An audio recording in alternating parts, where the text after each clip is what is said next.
Hello students, good evening. Welcome to coach up IAS e learning platform. मेरा नाम है मनीष शुक्ला और हम लोग यहाँ पे NCERT जियोग्राफी देख रहे थे। उसमें अभी तक हम लोगों ने चैप्टर 1 और चैप्टर 2 की बात कर ली थी। उसके असाइनमेंट्स मैंने आप लोगों को PDF के रूप में ग्रुप में सेंड कर दिए थे। आज हम जहाँ से स्टार्ट करेंगे वो होगा चैप्टर नंबर 3, ठीक है। तो हमारा जो चैप्टर नंबर 3 है, चैप्टर नंबर 3 ये है मोशंस ऑफ द अर्थ, पृथ्वी की गतियां, ठीक है। मोशंस ऑफ द अर्थ, पृथ्वी की गतियां। अब पृथ्वी कैसे गति करती है या पृथ्वी का अर्थ का जो मूवमेंट होता है वो 2 टाइप का होता है। उन्हीं 2 टाइप्स को हम 2 अलग अलग टॉपिक्स के रूप में पढ़ेंगे, topic number 1 and topic number 2। तो जो पहला मूवमेंट होता है अर्थ का या जो गति होती है वो है अर्थ का rotation, rotation of the earth and its impact. ये पढ़ेंगे हम टॉपिक नंबर 1 में, पृथ्वी का घूर्णन और उसका प्रभाव, ठीक है। टॉपिक नंबर 2 में हम पढ़ेंगे revolution of the earth and its impact, पृथ्वी का परिक्रमण और इसका प्रभाव, ठीक है।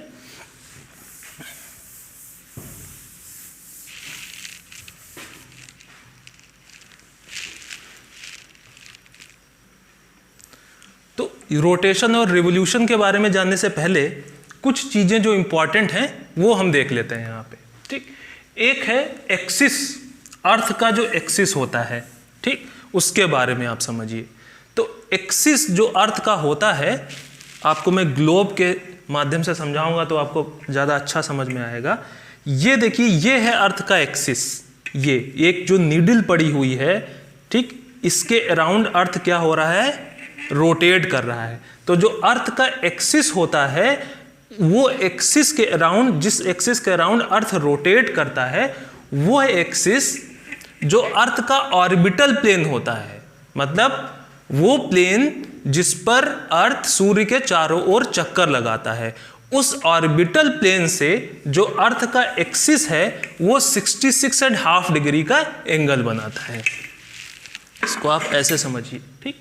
तो यही इसमें है, एक इमेजिनरी लाइन होती है, ये कितना 66.5 डिग्री एंगल बनाती है, किससे, अर्थ के ऑर्बिटल प्लेन से, उसके कक्षीय समतल से। इसको आप ऐसे भी देख सकते हैं, ठीक। ये अगर अर्थ का क्या है, ऑर्बिटल प्लेन है, तो अर्थ का ऑर्बिटल प्लेन, अर्थ का जो एक्सिस है ये जो है, ये अर्थ के ऑर्बिटल प्लेन से 66.5 डिग्री का एंगल बनाता है, ठीक है। इसको आप एक बार फिर से समझिए। ये है अर्थ, ये है अर्थ, ये है अर्थ, ये अर्थ का एक्सिस है, ये है अर्थ का एक्सिस। ये एक्सिस जो अर्थ का ऑर्बिटल प्लेन है, उस ऑर्बिटल प्लेन से 66.5 डिग्री का एंगल बनाता है। क्लियर? ये दिखाया गया है, ये है अर्थ का ऑर्बिटल प्लेन, उससे अर्थ का एक्सिस 66.5 डिग्री का एंगल बना रहा है।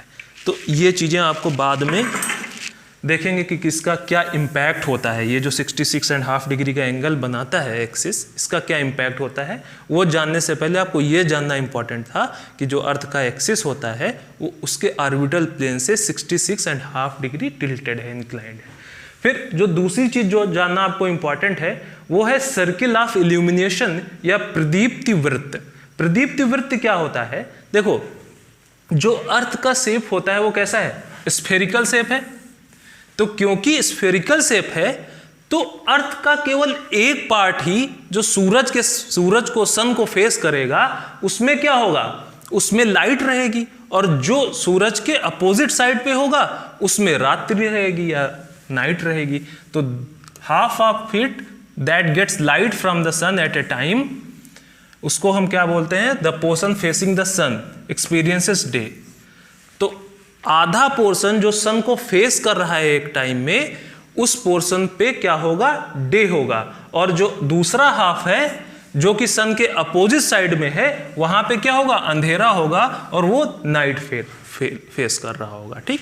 इसको ऐसे आप समझिए, ये है आपकी अर्थ, ये है आपका अर्थ, और ये है सूरज। तो ये जो हाफ है जो कि सूरज को फेस कर रहा है, जहां पे सूरज की लाइट आ रही है, ये क्या है, होगा, इस पार्ट पे क्या होगा, इस वाले पार्ट पे डे होगा और इस वाले पार्ट पे नाइट होगा। क्लियर?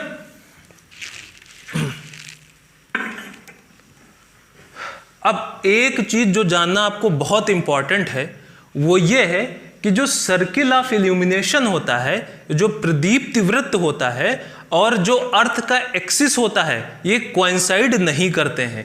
ये जानना आपको बहुत इंपॉर्टेंट है कि जो सर्किल ऑफ इल्यूमिनेशन है, प्रदीप्ति वृत्त है, और जो अर्थ का एक्सिस है, ये कोइंसाइड नहीं करते हैं। इसका बहुत बड़ा इम्पैक्ट पड़ता है। इसका मतलब ये है कि आप इसको ऐसे समझिए, अर्थ का एक्सिस क्या है? अर्थ का एक्सिस है ये, जिसके एक्सिस के अराउंड अर्थ क्या कर रहा है, रोटेट कर रहा है। ये है अर्थ और ये है अर्थ का एक्सिस, ये है अर्थ का एक्सिस, इसके अराउंड क्या कर रहा है, अर्थ रोटेट कर रहा है। तो ये हुआ अर्थ का एक्सिस। बट जो सर्किल ऑफ इल्यूमिनेशन है, प्रदीप्ति वृत्त, मतलब जिसपे सन की लाइट पड़ रही है, क्या वो सिमिलर है अर्थ के एक्सिस के? नहीं। देखिए जो सर्किल ऑफ इल्यूमिनेशन है वो ये है, इतने पूरे पार्ट पे अर्थ की लाइट, सन की लाइट पड़ रही है कि नहीं एक टाइम में? क्लियर? इसको ऐसे भी समझिए, ये है आपकी अर्थ, ये है आपका सन, ये है एक्सिस, ये है एक्सिस, बट जो सर्किल ऑफ इल्यूमिनेशन है वो क्या है, ये। तो सर्किल ऑफ इल्यूमिनेशन ये है, अर्थ का एक्सिस ये है। तो अर्थ का एक्सिस और सर्किल ऑफ इल्यूमिनेशन कोइंसाइड नहीं करते हैं। ये जानना आपके लिए बहुत इंपॉर्टेंट है। एक बार फिर से बता देता हूं मैं, ये है अर्थ का एक्सिस जिसके चारों तरफ, जिसके अराउंड अर्थ रोटेट करता है, और सर्किल ऑफ इल्यूमिनेशन मतलब वो पार्ट जिसपे सन की लाइट पड़ रही है, वो क्या है, ये। इतने पूरे पार्ट पे सन की लाइट पड़ रही है कि नहीं? तो सर्किल ऑफ इल्यूमिनेशन जो है और अर्थ का एक्सिस, ये कोइंसाइड नहीं करते हैं। ये जानना आपके लिए इंपॉर्टेंट है। क्लियर? चलते हैं आगे।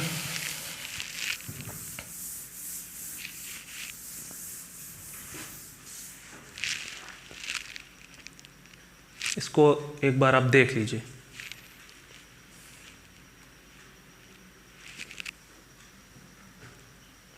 ठीक है, तो आते हैं अब टॉपिक नंबर 1 पे, rotation of the earth and its impact. Rotation of the earth and its impact, पृथ्वी का घूर्णन और इसका प्रभाव। ठीक, तो आप सभी लोगों को पता होगा कि अर्थ अपने एक्सिस पे एक रोटेशन पूरा करने में कितना टाइम लेती है, 24 आवर्स। 24 आवर्स में अर्थ अपने एक्सिस पे एक रोटेशन कंप्लीट कर देती है। 1 rotation around its axis complete हो जाता है। इस 24 आवर में जिसमें ये 1 रोटेशन कंप्लीट कर देती है, इसको हम क्या बोलते हैं, अर्थ डे, पृथ्वी दिन। ठीक, this is the daily motion of the अर्थ, या अर्थ का डेली का मोशन है। ठीक है, तो 24 आवर में अर्थ अपने एक्सिस के अराउंड एक रोटेशन कंप्लीट कर देती है। क्लियर? इस रोटेशन का इंपैक्ट क्या होता है? अगर अर्थ रोटेट ना करे तो इससे क्या होगा? अगर अर्थ रोटेट ना करे तो आप ऐसे समझिए कि ये है आपका सूरज, ये है अर्थ, और अगर अर्थ अपने एक्सिस के अराउंड रोटेट ना करे तो हमेशा के लिए यही वाला पार्ट सन को फेस करेगा और ये वाला पार्ट में हमेशा अंधकार रहेगा। तो जो पार्ट हमेशा के लिए सन को फेस करेगा उसमें तो अनबियरेबल हीट हो जाएगी ना, वहां पे जीवन नहीं हो सकता। और दूसरी तरफ जिस पे सन की लाइट पड़ी नहीं रही है वो भी बहुत ज्यादा फ्रीजिंग टेम्परेचर हो जाएगा वहां पे, तो उस पे भी लाइट नहीं हो सकती। तो अर्थ पे जीवन इसीलिए है क्योंकि अर्थ क्या होता है, अपने एक्सिस के अराउंड रोटेट करता है। अगर रोटेट नहीं करेगा तो हमेशा के लिए इस पार्ट पे सन की लाइट पड़ती रहेगी, ये बहुत ज़्यादा गर्म हो जाएगा, और ये वाला पार्ट जो सन के अपोजिट साइड में है ये बहुत ज़्यादा ठंडा हो जाएगा, इसलिए इस पे जीवन ही नहीं बचेगा। तो अर्थ सन के चारों तरफ रिवॉल्व करते करते रोटेट भी करती रहती है। इस रोटेशन की वजह से किसी एक पार्ट पे एक्सेसिव हीट और किसी दूसरे पार्ट पे एक्सेसिव कोल्ड नहीं हो पाता है और जीवन की संभावना बनी रहती है। ठीक है,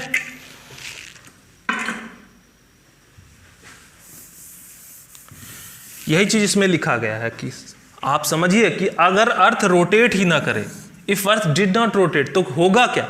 तो होगा ये कि जो फेस सन को, जो पार्ट सन को फेस कर रहा है वो हमेशा के लिए, और ये हमेशा के लिए दिन होगा यहाँ पे, और इसकी वजह से कॉन्टिन्यूस वार्मथ बनी रहेगी, गर्मी बनी रहेगी यहाँ पे। और जो दूसरा हाफ है जो सन के अपोजिट उसमें है, उसमें क्या होगा, वहाँ पे सन की लाइट जाएगी नहीं, वहाँ पे फ्रीजिंग टेम्परेचर हो जाएगा। इससे इस पूरे उससे बंद सिनारियो से होगा क्या कि लाइफ इन एक्सट्रीम कंडीशंस में पॉसिबल नहीं हो सकती। तो अर्थ पे अगर लाइफ पॉसिबल है तो उसका रीजन क्या है? उसका रीजन है अर्थ का रोटेशन। हमारा टॉपिक क्या था? Rotation of the earth and its impact, इसका प्रभाव।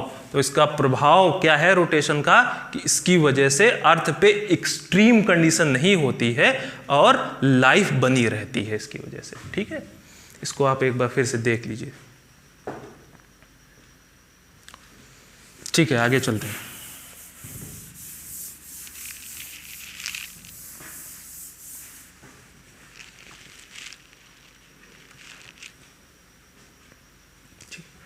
अब अगला जो मोशन था वो था revolution of the earth and its impact, पृथ्वी का परिक्रमण और इसका प्रभाव। ठीक, तो अर्थ रोटेट करता है अपने एक्सिस पे और उसके साथ साथ सन के चारों तरफ क्या करता है? रिवोल्यूशन भी तो करता है। अर्थ एक तो अपने एक्सिस पे रोटेट करता है और दूसरा सन के चारों तरफ रिवॉल्व करता है। तो ये जो दूसरा मोशन है रिवोल्यूशन ऑफ द अर्थ, इसके बारे में हम देखेंगे। ठीक, तो अर्थ जो है अपने ऑर्बिट में सन के चारों तरफ क्या करता है? रिवोल्यूशन या परिक्रमण करता है। एक रिवोल्यूशन पूरा करने में अर्थ कितना टाइम लेता है? 365 दिन। ठीक, तो 365 डेज का 1 ईयर होता है। तो एक रिवोल्यूशन सन के चारों तरफ कंप्लीट करने में अर्थ जो टाइम लेता है वो कितना है? 365 डेज। अब हमने पहले की लेक्चर में भी देखा था कि जो अर्थ का ऑर्बिट होता है सन के चारों तरफ वो कैसा होता है? एलिप्टिकल होता है, दीर्घवृत्ताकार होता है, वो एलिप्टिकल ऑर्बिट होता है। ठीक है, ये एलिप्टिकल ऑर्बिट होता है अर्थ का। क्लियर? अब तीसरे पॉइंट पे आते हैं। Due to the change in the position of the earth around the sun there is change in the season. अब जो अर्थ की रिवोल्यूशन है सन के चारों तरफ, उस रिवोल्यूशन की वजह से जो अर्थ की पोजीशन है सन के रेफरेंस में वो चेंज होती रहती है, वो चेंज होती रहती है। और क्योंकि रिवोल्यूशन की वजह से अर्थ की पोजीशन चेंज होती रहती है, इसलिए एक ही प्लेस पे डिफरेंट सीजन्स होते हैं एक ही साल में। ठीक है, तो इसी रेवोल्यूशन की वजह से इसका इंपैक्ट क्या पड़ा? अर्थ के रिवोल्यूशन का सन के चारों ओर जब ये रिवॉल्व करती है तो इसकी वजह से अलग अलग ऋतुएं आती हैं, सीजन्स होते हैं। ठीक, सीजन्स इन एन ईयर या वर्ष में ऋतुएं। तो अर्थ के रिवोल्यूशन की वजह से कौन कौन सी 4 ऋतुएं आती हैं? एक तो है आपका समर, ग्रीष्म ऋतु, विंटर, शीत ऋतु, स्प्रिंग या बसंत ऋतु, और ऑटम या शरद ऋतु। अभी हम इसको डिटेल में देखेंगे कि कब आपका समर आता है, कब विंटर आता है, कब स्प्रिंग आता है, कब ऑटम आता है। ठीक, तो ये सीजन्स क्यों आ रहे हैं? क्योंकि अर्थ क्या कर रही है? परिक्रमण कर रही है सूर्य के चारों तरफ, रिवोल्यूशन कर रही है सूर्य के चारों तरफ। ठीक है,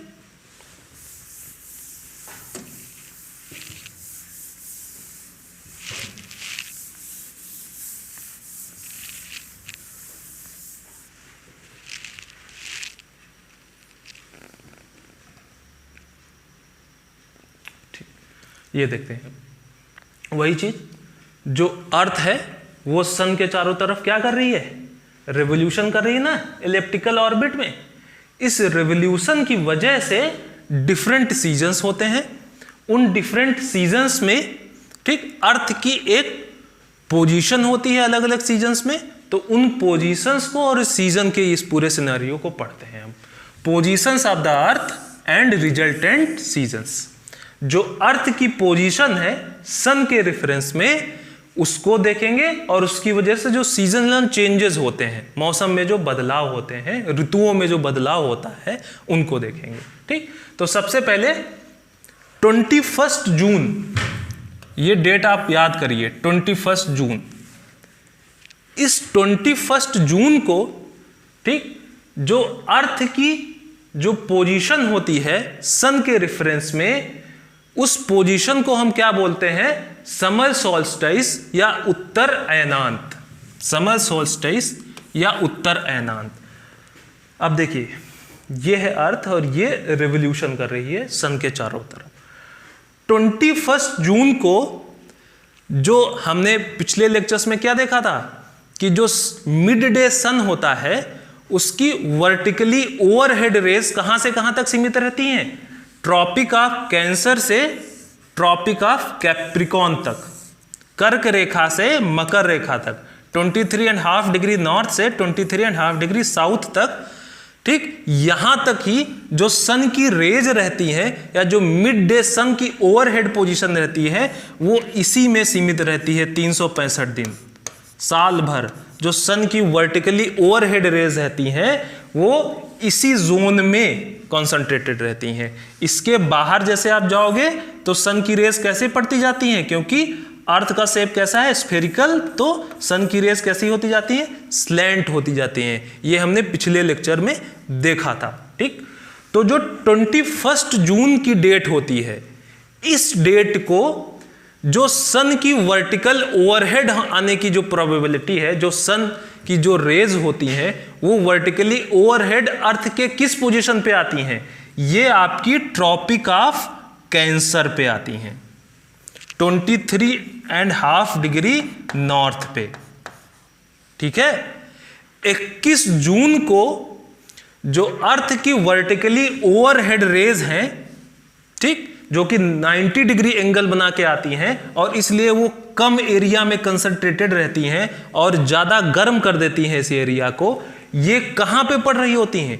21 जून को ये ओवरहेड रेज सन की ट्रॉपिक ऑफ कैंसर पे पड़ रही होती हैं, कर्क रेखा पे पड़ रही होती हैं। अब आपको लोगों को अच्छे से पता ही होगा कि कर्क रेखा कहां पे है, किस स्फीयर में है? नॉर्दर्न हेमीस्फीयर में है, उत्तरी गोलार्ध में है। और मकर रेखा कहां पे है? 23.5 डिग्री साउथ या tropic of Capricorn, southern hemisphere में है।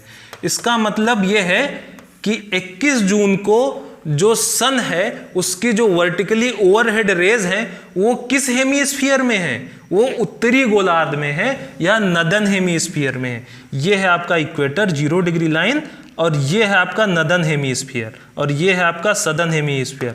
तो सन की जो वर्टिकली ओवरहेड रेज हैं वो कहां पे पड़ती हैं 21 जून को? वो ट्रॉपिक ऑफ कैंसर पे पड़ती हैं। तो इसलिए सबसे ज्यादा गर्मी होगी यहां पे। क्यों? क्योंकि कम एरिया में सन की हीट कंसंट्रेटेड रह जाएगी। ठीक, तो नदर्न हेमीस्फीयर में इस टाइम पे क्या हो रहा होगा? गर्मी हो रही होगी, ऑब्वियसली बात है, समर हो रहा होगा। और सदर्न हेमीस्फीयर में क्या हो रहा होगा? दक्षिणी गोलार्ध में क्या हो रहा होगा? दक्षिणी गोलार्ध में विंटर हो रहा होगा, ठंडक हो रही होगी। क्यों? क्योंकि सन की रेज इस टाइम किस हेमीस्फीयर में है? वर्टिकली ओवरहेड रेज, वो नदर्न हेमीस्फीयर में है। तो ऑब्वियस सी बात है सदर्न हेमीस्फीयर में विंटर या शीत ऋतु हो रही होगी। ठीक, तो इस पूरी पोजीशन को जो 21 जून को अर्थ की जो पोजीशन होती है सन के रेफरेंस में, जहां पे सन की vertically overhead rays 23.5 degree north या ट्रॉपिक ऑफ कैंसर में पड़ती हैं, जो कि नदर्न हेमीस्फीयर में है, इस पोजीशन को हम क्या बोलते हैं? समर सॉल्स्टिस या उत्तर अयनांत।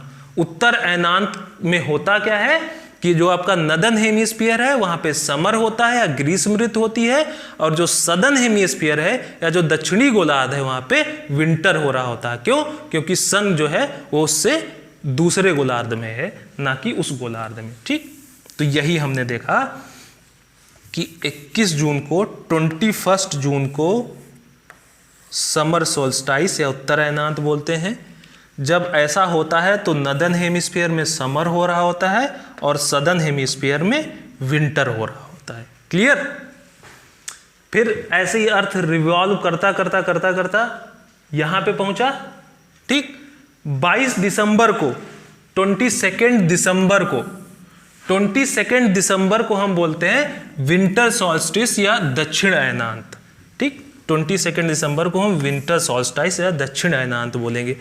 22 दिसंबर को क्या हो रहा है? 22 दिसंबर को जो मिड डे सन की ओवरहेड रेज हैं वो कहां पे पड़ रही हैं? वो अब मकर रेखा पे पड़ रही हैं। किस पे? मकर रेखा या ट्रॉपिक ऑफ कैप्रिकॉर्न पे पड़ रही हैं। तो अगर ये इक्वेटर है, 0 डिग्री लाइन है, तो ये आपका सदर्न हेमिस्फीयर हुआ और ये 23.5 डिग्री साउथ हुआ। इसको हम क्या बोलते हैं? Tropic of Capricorn. तो सन की वर्टिकली ओवरहेड रेज अब कहां पड़ रही हैं? ट्रॉपिक ऑफ कैप्रिकॉर्न पे। सन की मतलब पोजीशन कहां पे है अभी? सदर्न हेमिस्फीयर में। तो इस टाइम पे सदर्न हेमिस्फीयर में क्या हो रहा होगा? समर। और नदर्न हेमिस्फीयर में ऑब्वियस सी बात है क्या हो रहा होगा? विंटर। क्लियर? यहां पे क्या था? मिड डे सन की वर्टिकली ओवरहेड रेज किस लैटिट्यूड पे पड़ रही थी?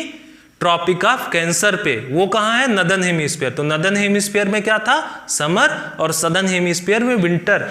यहां पे मिड डे सन की वर्टिकली ओवरहेड रेज कहां पे पड़ रही हैं? मकर रेखा पे या ट्रॉपिक ऑफ कैप्रिकॉर्न पे या 23.5 डिग्री साउथ पे। तो ऑब्वियस सी बात है कि सदर्न हेमिस्फीयर में इस टाइम क्या हो रहा होगा? समर, और नदर्न हेमिस्फीयर में विंटर। इस पूरे सिनेरियो को हम बोलते क्या है? विंटर सॉल्स्टिस या दक्षिण अयनांत। क्लियर? फिर ये दो पोजीशंस 23 सितंबर एंड 21 मार्च, इन दोनों पोजीशंस में जिसको इस सिनेरियो को जो क्रिएट होता है उसको हम बोलते हैं इक्विनॉक्स या विषुव। इसमें क्या होता है कि जो मिड डे सन की वर्टिकली ओवरहेड रेज हैं वो चाहे आपका 23 सितंबर हो चाहे आपका 21 मार्च हो, दोनों उसमें सिनेरियो में exactly overhead rays mid day sun की कहां पड़ रही होती है? इक्वेटर पे, 0 डिग्री पे, इक्वेटर पे पड़ रही होती हैं। ठीक है, ये है आपकी अर्थ। तो 23 सितंबर को जो मिड डे सन की ओवरहेड रेज हैं वो कहां पे पड़ रही होती हैं? इक्वेटर पे, 0 डिग्री लैटिट्यूड पे। क्लियर? ये चाहे आपका 23 सितंबर हो चाहे आपका 21 मार्च। 21 मार्च को भी सन की जो मिड डे सन की ओवरहेड वर्टिकली ओवरहेड रेज होती हैं जो कि 90 डिग्री एंगल बनाती हैं, वो कहां पे पड़ रही होंगी? इक्वेटर पे। जैसे जैसे इक्वेटर से दूर जाते जाओगे स्लैंट होती जाएंगी। ठीक है, तो चाहे आपका 21 मार्च हो चाहे आपका 23 सितंबर हो, दोनों के केस में क्या होता है? दोनों के केस में जो सिनेरियो क्रिएट होता है उसको हम बोलते हैं इक्विनॉक्स या विषुव। इक्विनॉक्स इसलिए बोलते हैं क्योंकि इस सिचुएशन में जब ओवरहेड जो वर्टिकली ओवरहेड रेज हैं वो एग्जैक्टली 0 डिग्री लैटिट्यूड पे पड़ रही हैं, तो चाहे आपका नदर्न हेमिस्फीयर हो चाहे आपका सदर्न हेमिस्फीयर हो, दोनों में क्या होता है? दोनों में इक्वल डे एंड नाइट होते हैं। इस पे भी इक्वल डे एंड नाइट होगा। क्लियर? इसलिए इसको इक्विनॉक्स बोलते हैं। और भी काफी कैरेक्टरिस्टिक्स होंगी, हम आगे देखेंगे। ठीक, तो इक्विनॉक्स इसलिए बोला क्योंकि इस 22 मार्च, 21 मार्च एंड 23 सितंबर को मिड डे सन की vertically overhead rays 0 degree latitude पे पड़ रही हैं, इक्वेटर पे पड़ रही हैं या विषुवत रेखा पे पड़ रही हैं, विषुवत वृत्त पे पड़ रही हैं। इसके लिए इसकी वजह से चाहे आपका नदर्न हेमिस्फीयर हो चाहे सदर्न हेमिस्फीयर, दोनों में इक्वल डे एंड नाइट होता है।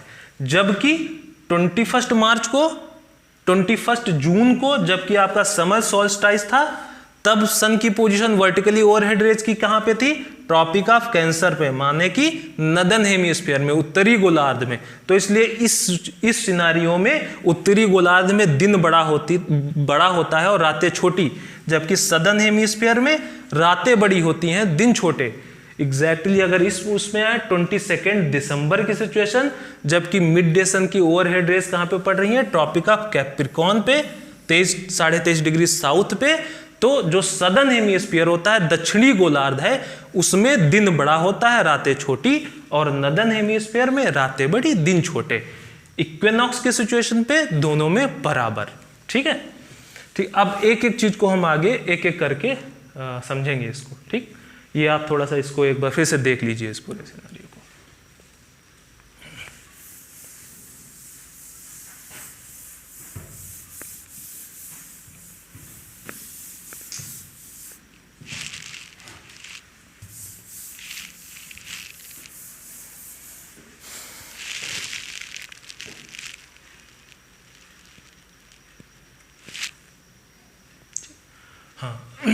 स्टार्ट करते हैं अब।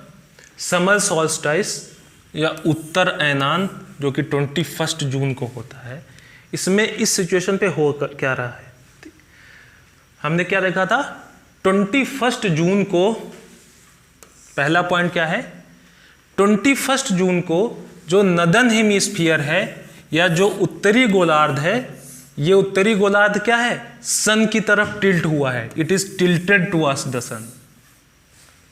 ठीक है, देखिए कैसे, इस डायग्राम पे देखिए तो आपको बेहतर समझ आएगा। ये है आपका 0 डिग्री इक्वेटर, ये है आपका नदन हेमिस्फीयर और ये है आपका सदर्न हेमिस्फीयर। अब देखिए ये है 21 जून की डेट, 21 जून को अब देखिए जो नदन हेमिस्फीयर वाला पार्ट है ये सन की तरफ टिल्टेड है कि नहीं, सन की तरफ टिल्टेड है कि नहीं। अगर मान लीजिए ये सन है, ये ठीक, ये आपका इक्वेटर है, ये आपका नदन हेमिस्फीयर है, ये आपका सदर्न हेमिस्फीयर। तो देखिए नदन हेमिस्फीयर या जो नॉर्थ पोल है ये कहाँ पे, ये क्या टिल्टेड है कि नहीं, सन की तरफ टिल्टेड है कि नहीं, ये देखिए टिल्टेड है कि नहीं। तो नदन हेमिस्फीयर जब 21 जून की एग्जैक्ट डेट है तो अर्थ की पोजीशन कैसी है सन के रेफरेंस में, अर्थ का जो नदन हेमिस्फीयर है उत्तरी गोलार्ध है ये सन की तरफ टिल्टेड है, सन की तरफ, ये देखिए सन की तरफ टिल्टेड है ये नदन हेमिस्फीयर। ठीक, और जबकि जो सदर्न हेमिस्फीयर है ये सन से दूसरी तरफ जा रहा है, सन के अपोजिट डायरेक्शन में जा रहा है। ठीक, जबकि नदन हेमिस्फीयर सन की तरफ टिल्टेड है और सदर्न हेमिस्फीयर सन से दूर की तरफ टिल्टेड है। तो इससे इंपैक्ट क्या पड़ेगा ये जानना इंपॉर्टेंट है, ये देखेंगे हम। तो आप समझ गए होंगे, ये है नदन हेमिस्फीयर जो कि सन की तरफ टिल्टेड है और ये सदर्न हेमिस्फीयर देखिए सन से अपोजिट साइड में है। ठीक है, अगला point, the rays of the sun fall directly on the tropic of Cancer, as a result these areas receive more heat. हमने देखा था अभी कि 21 जून को जो सन की वर्टिकली ओवरहेड रेज होती हैं, जो इसको डायरेक्टली बोला गया, मतलब वो रेज जो 90 डिग्री का एंगल बनाती हैं, जो कि कम एरिया में कंसंट्रेटेड रहती हैं इसलिए ज्यादा गर्म कर देती हैं अर्थ को, वो रेज सन की कहां पड़ रही होती हैं 21 जून को, वो रेज कहां पे पड़ती हैं ट्रॉपिक ऑफ कैंसर पे 23.5 डिग्री नॉर्थ, या ट्रॉपिक ऑफ कैंसर या कर्क रेखा पे। तो इसलिए होता क्या है कि ये एरिया जो होगा नदन हेमिस्फीयर वाला एरिया होगा वो ज्यादा गर्म हो जाएगा, ऑब्वियस सी बात है। ठीक, अगला point, the north pole is inclined towards the places beyond the Arctic circle experience continuous daylight for about 6 month. अब देखिए होता यह है, इस पॉइंट को यह समझिए आप कि 21 जून की पोजीशन में हो क्या रहा है कि 21 जून की जब पोजीशन है तो जो आपका नॉर्थ पोल है ये है ना नॉर्थ पोल, ये नॉर्थ पोल देखिए टिल्टेड है कि नहीं सन की तरफ, इसकी वजह से होगा क्या। और हमने अभी क्या देखा था, हमने देखा था कि जो अर्थ का एक्सिस होता है और जो सर्किल ऑफ इल्यूमिनेशन होता है ये कोइंसाइड नहीं करते हैं। तो अर्थ का एक्सिस तो है ये है आपका नॉर्थ पोल, उत्तरी ध्रुव जो कि सन की तरफ क्या है टिल्टेड है 21 जून की डेट में। बट जो सर्किल ऑफ इल्यूमिनेशन है प्रदीप्त वृत्त है, प्रदीप्त वृत्त मतलब वो एरिया जिसपे सन की लाइट पड़ रही है, वो क्या यही है एक्सिस से कोइंसाइड कर रहा है, नहीं। देखिए ना सर्किल ऑफ इल्यूमिनेशन ये है आपका सर्किल ऑफ इल्यूमिनेशन। अब इस सिचुएशन में, ठीक, इस सिचुएशन में जो ये पार्ट है लैटिट्यूड का ये वाला भाग मतलब 66.5 डिग्री नॉर्थ से आगे वाला, इस पे क्या कभी रात होगी क्या? आप सोच के देखिए, एक्सिस के अराउंड अर्थ रोटेट करेगा, एक्सिस के अराउंड अर्थ रोटेट कर रहा है, इसके अराउंड अर्थ रोटेट कर रहा है। बट ये वाला अब देखिए, बट सर्किल ऑफ इल्यूमिनेशन तो ये है, तो ये वाला पार्ट अभी इधर चला गया तब भी दिन, ये वाला पार्ट इधर आया तब भी दिन, मतलब इतना पार्ट तो हमेशा क्या रहेगा, इल्यूमिनेटेड ही रहेगा। हो क्या रहा है ये देखिए, ये है एक्सिस अर्थ का, ये है सर्किल ऑफ इल्यूमिनेशन। तो आप अर्थ को रोटेट करते जाइए, फिर भी देखिए जो अब ये है आपका सर्किल ऑफ इल्यूमिनेशन, ये और वो है एक्सिस। ये कौन सा लैटिट्यूड है? 66.5 डिग्री, 66.5 डिग्री, या आर्कटिक सर्किल से ऊपर वाला पार्ट। ये देखिए आर्कटिक सर्किल से ऊपर वाला पार्ट इसके रोटेशन होने के बावजूद भी कभी अंधेरे में नहीं जाएगा, हमेशा ये सर्किल ऑफ इल्यूमिनेशन के इल्यूमिनेटेड साइड में ही रहेगा। ये देखिए, क्या ये वाला जो पार्ट है, ये वाला पार्ट है, ये कभी अंधेरे में जा रहा है क्या? नहीं, अंधेरे में इधर वाला पार्ट है, उधर वाला इल्यूमिनेटेड है। इसको रोटेट करते जाइए, चाहे जितना आप रोटेट करें। इसका मतलब जो ये वाला एग्जैक्ट पार्ट है, ये इसमें कभी अंधेरा नहीं हो रहा है। क्यों नहीं हो रहा है? क्योंकि एक्सिस और सर्किल ऑफ इल्यूमिनेशन कोइंसाइड नहीं करते। हमने पहले इस चीज को देखा था। इसको आप फिर से एक बार देखिए और ये थोड़ा कलर कॉन्ट्रास्ट को समझिए। ये वाला पार्ट कहाँ पे है? ये वाला जो कि नॉन इल्यूमिनेटेड पार्ट है, सन के अपोजिट साइड में, इसलिए यहाँ पे अंधेरा है। और जो हल्का सा ये जो कलर ब्लू वाला कलर है, ये थोड़ा सा जो स्काई कलर है, ये इल्यूमिनेटेड पार्ट है। देखिए इस वाले पार्ट में भी क्या है, ये हमेशा के लिए इल्यूमिनेटेड है कि नहीं? ये वाला पूरा पार्ट इल्यूमिनेटेड है। क्यों? क्योंकि अर्थ के अपनी एक्सिस के अराउंड रोटेशन के बावजूद भी वो पार्ट हमेशा सन की तरफ रह रहा है, सन की तरफ रह रहा है, इसलिए वो हमेशा इल्यूमिनेटेड रहता है। ठीक, तो यही चीज हम देखेंगे कि 21 जून की पोजीशन वो होती है, 21 जून जब हो रहा होता है तो ऐसी सिचुएशन एराइज होती है जहां पे आर्कटिक सर्किल या 66.5 डिग्री नॉर्थ के बाद कभी रात नहीं होती है। इस लैटिट्यूड के बाद का जो एरिया है उसमें 6 महीने तक रात नहीं होती है, जब तक कि अर्थ अपनी पोजीशन चेंज ना कर दे। ठीक है, तो 6 महीने तक यहां पे रात नहीं होगी। क्यों नहीं होगी? क्योंकि एक्सिस अर्थ का और सर्किल ऑफ इल्यूमिनेशन कोइंसाइड नहीं कर रहे हैं। आर्कटिक सर्किल के बाद वाला जो एरिया है वो रोटेशन के बावजूद भी हमेशा सन के इल्यूमिनेटेड जोन में आ जाता है, इसलिए वहां पे 6 महीने दिन बना रहेगा आपका। क्लियर?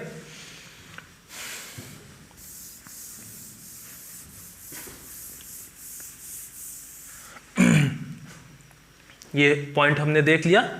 अब अगला पॉइंट देख लेते हैं।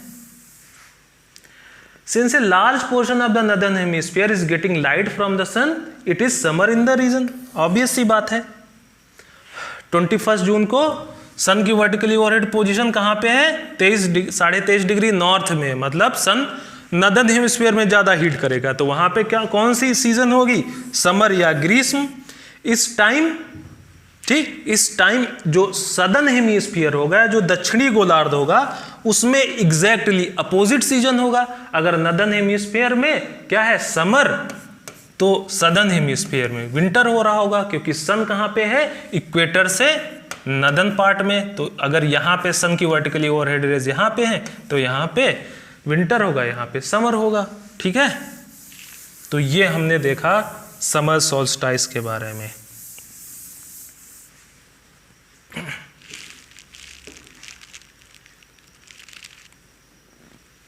अगला देखते हैं विंटर सोल्स्टाइस,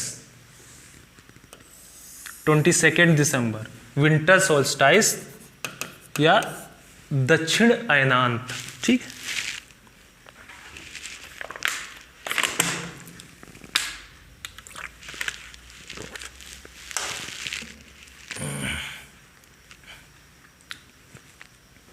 अर्थ यहां पे थी 21 जून को, सन की चारों तरफ रिवॉल्व करते करते करते करते अब यहां पे पहुंच गई।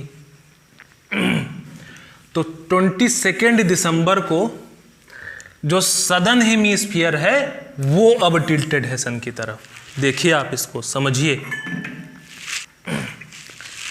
21 जून को पहले तो ये समझिए, ये है अर्थ आपकी, ये है एक्सिस इसका, ये है इक्वेटर, ये है नॉर्दर्न हेमिस्फीयर, ये है सदर्न हेमिस्फीयर, उत्तरी गोलार्ध, दक्षिणी गोलार्ध।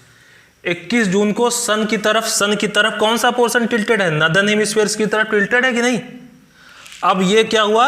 अर्थ सन के चारों तरफ रिवॉल्व करती गई, परिक्रमण करती गई और इस पोजीशन में आ गई।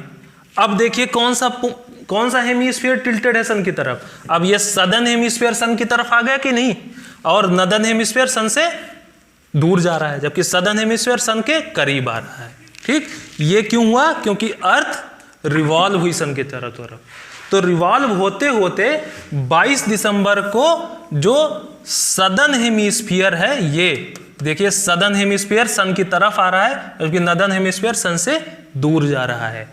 अब 22 दिसंबर को होता क्या है, जब सदर्न हेमीस्फीयर टिल्ट कर रहा है सन की तरफ, तो जो सन की वर्टिकली ओवरहेड रेज होती हैं, जो मिड डे सन की डायरेक्ट रेज होती हैं, 90 डिग्री का एंगल बनाती हैं, वो कहां पे पड़ रही होती हैं? वो आपकी ट्रॉपिक ऑफ कैप्रिकॉर्न पे पड़ रही होती हैं, मकर रेखा पे पड़ रही होती है, 23.5 डिग्री साउथ पे, 23.5 डिग्री साउथ पे। इसकी वजह से साउथ में या सदर्न हेमिस्फीयर में, दक्षिणी गोलार्ध में क्या हो रहा होगा? समर, और अपोजिट नॉर्दर्न हेमिस्फीयर जो कि सन से दूर की तरफ जा रहा है, वहां पे विंटर। क्लियर? 22 दिसंबर को वो सिचुएशन होती है। वही चीज इसमें एक्सप्लेन करी गई है कि जो द रेज ऑफ सन है, ये 22 दिसंबर को कहां पड़ती है? डायरेक्ट जो रेज होती है वो कहां पे पड़ती है? ट्रॉपिक ऑफ कैप्रिकॉर्न या मकर रेखा पे। इसलिए ये जो पार्ट होता है ये ज्यादा हीट रिसीव करेगा, तो यहाँ पे गर्मी होगी। यहाँ पे देखिए, अब द साउथ पोल, दक्षिणी ध्रुव, ठीक, दक्षिणी ध्रुव क्या है? अभी किस तरफ इंक्लाइंड है? इंक्लाइंड टुवर्ड्स द सन। ये सन की तरफ इंक्लाइंड है, तो एंटार्कटिक सर्किल से बाद के जो बाद का लैटिट्यूड जो रीजन होगा, वो कंटिन्यूअस डे लाइट 6 मंथ के लिए फेस करेगा। वहां पे क्या था? जो आर्कटिक सर्किल था, उसके बाद वाला जो पूरा लैटिट्यूड जोन था, ये 6 महीना लगातार दिन फेस किया, और फिर आते आते जब तक यहां पे आ गया, इस सिचुएशन में अब क्या हुआ? अब देखिए, अब नॉर्दर्न हेमिस्फीयर दूसरी तरफ टिल्ट कर गया और सन की तरफ सदर्न हेमिस्फीयर टिल्ट कर गया। तो यहां पे देखिए, ये है आपका अर्थ का एक्सिस और ये है सर्किल ऑफ इल्यूमिनेशन। तो एंटार्कटिक सर्किल जो है ये 66.5 डिग्री साउथ, इसके बाद वाले जो लैटिट्यूड हैं, ये अर्थ के रोटेशन करने के बावजूद भी हमेशा किधर बने रहेंगे? सर्किल ऑफ इल्यूमिनेशन में बने रहेंगे। ठीक है, सन की रेज पड़ती जाएंगी, तो यहां पे दिन रात नहीं होगा। दिन रात क्यों होता था? क्योंकि अर्थ रोटेट कर जाती थी, तो एक पार्ट अभी सन के जो उसमें साइड में है, उसमें दिन होता था, रोटेट करके उस दूसरे तरफ चला गया तो वहां पे रात हो गई। लेकिन यहां पे क्योंकि सदर्न हेमिस्फीयर या साउथ पोल जो है वो टिल्टेड है सन की तरफ, सर्किल ऑफ इल्यूमिनेशन ये है, तो इसके रोटेट करने के बाद भी ये वाला पार्ट हमेशा कहां पे बना रहता है? ये सर्किल ऑफ इल्यूमिनेशन में बना रहता है, सन की रेज के इंपैक्ट में आता रहता है। इसलिए एंटार्कटिक सर्किल, ठीक, या दक्षिणी ध्रुव वृत्त के बाद का जितना भी लैटिट्यूड होता है, वहां पे कंटिन्यूअस 6 मंथ क्या बना रहेगा? अब डे लाइट बनी रहेगी, वहां पे रात्रि नहीं होगी। ठीक, इसको डिफरेंस समझिए आप। समर सॉल्स्टाइस में क्या था?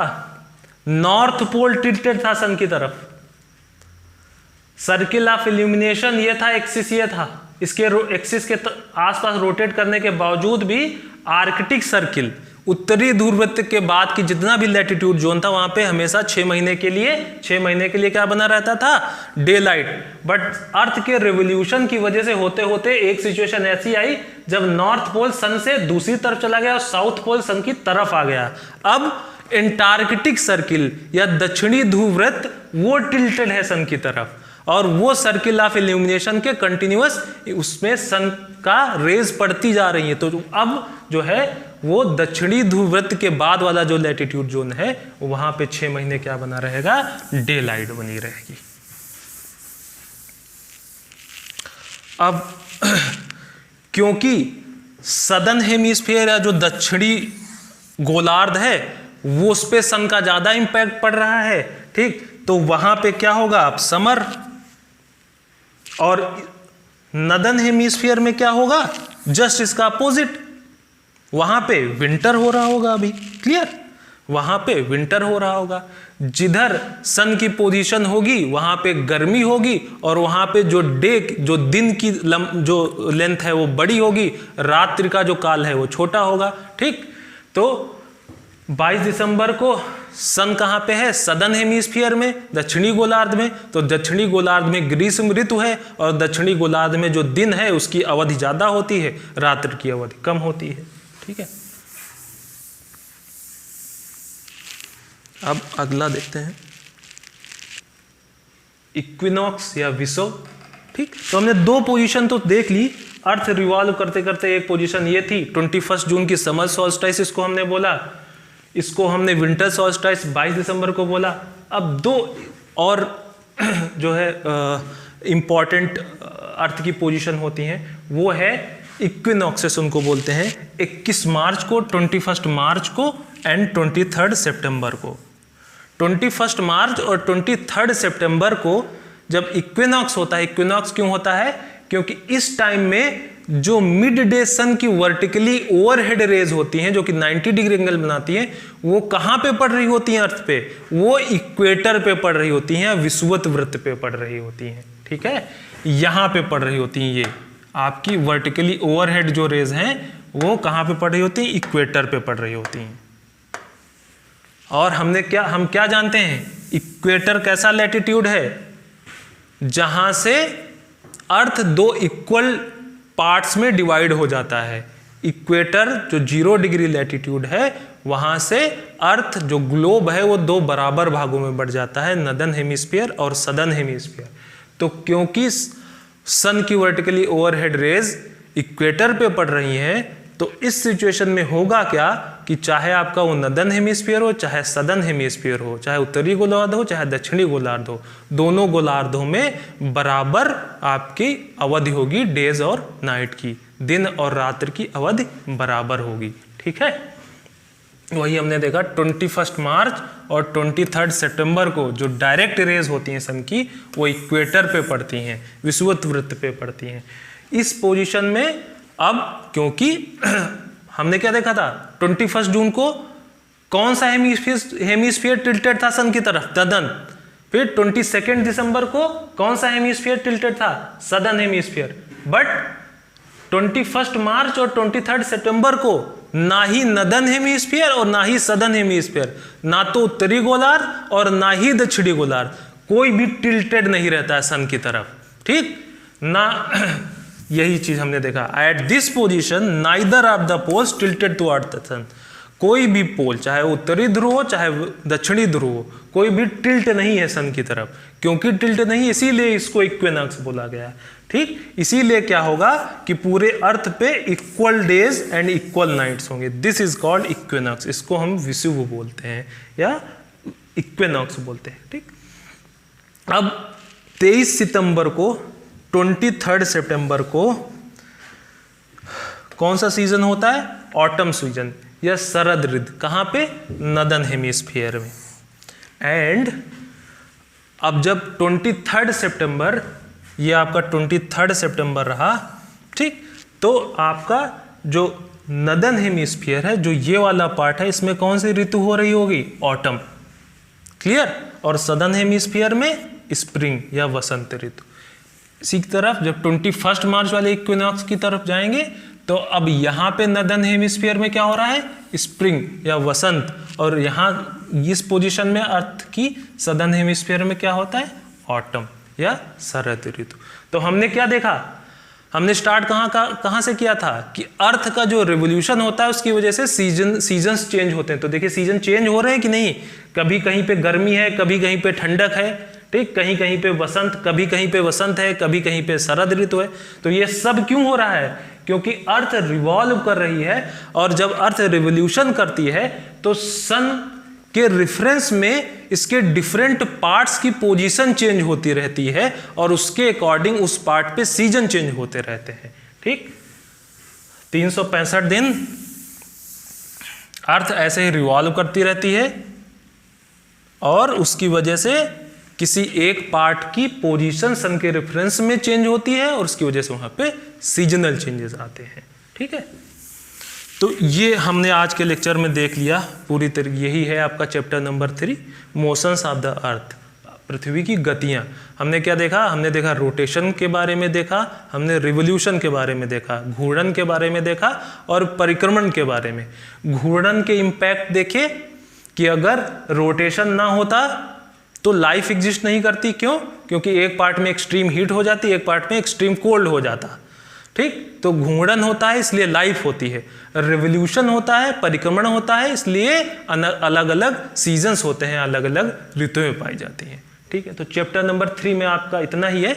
इसका जो असाइनमेंट आप लोगों को करना है वो मैं ग्रुप में उसकी PDF कॉपी आपको सेंड कर दी जाएगी। Thank you.